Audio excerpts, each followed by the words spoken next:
Hi, my name is Daniel Carter, and I was the sound engineer for this short film production, Loop. The genre we have chosen is psychological thriller, and it is named Loop due to the events that unfold throughout the sequence. For the opening sequence, I used quick, high-pitched notes when the title flashes to try and add a dramatic effect by heightening suspense in the beginning.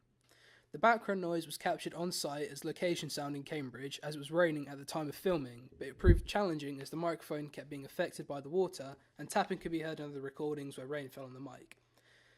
The faded in high pitch is used as a non-diegetic effect initially for the spectators, as they should feel as uncomfortable as the main character is when seeing the mysterious figure as a synchronous sound.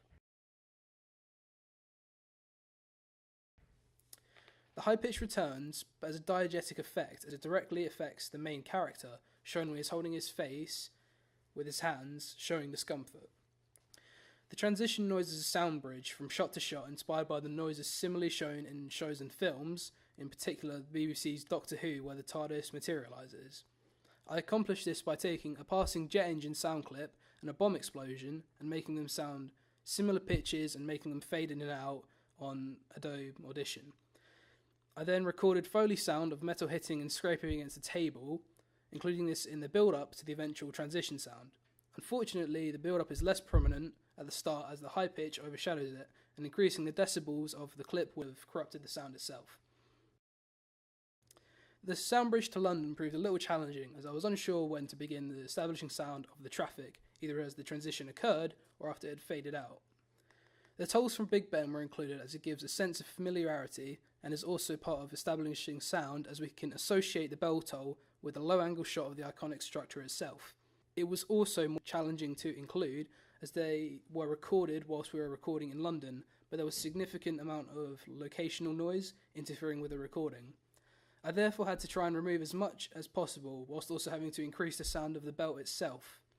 If I were to do this again, I would have to try and record the bell in as little noise as possible, or take a recording from another source instead of the real thing to remove the problem of background interference.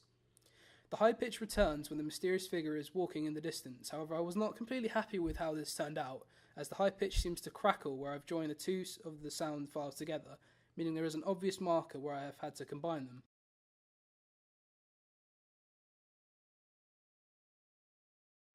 The sound bridge from Big Ben to the London area uses a similar transition to the one used between Cambridge and Big Ben, however it is shortened and only features one explosion.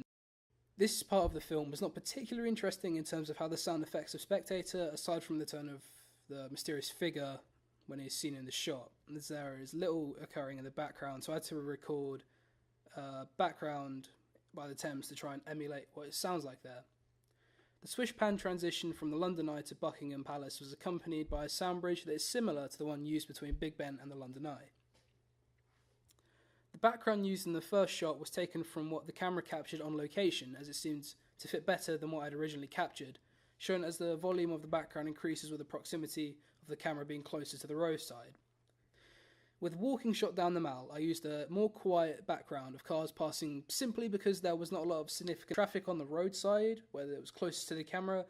and also because the camera has a less focus on the road anyway. If I were to change something in this sequence though, I would probably remove the less prominent sound bridge used when there is a fade between the two walking shots on the Mall. It just seems unnecessary now to use it in that instance.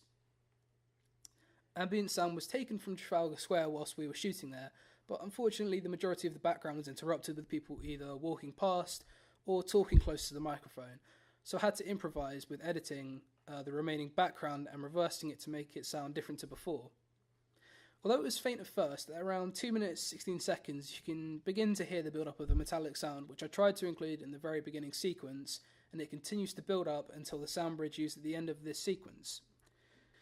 When the shots start to cut between the mysterious figure and the main character, the high pitch returns with it fading in and out at first and then jumping back in whenever the mysterious figure is seen on the screen. I also added the sound of the fountain as the camera showed it in the cutting shots, and I think this adds to the high pitch sound effect, as I think it makes it more uncomfortable in short bursts, being sudden and unexpected at first.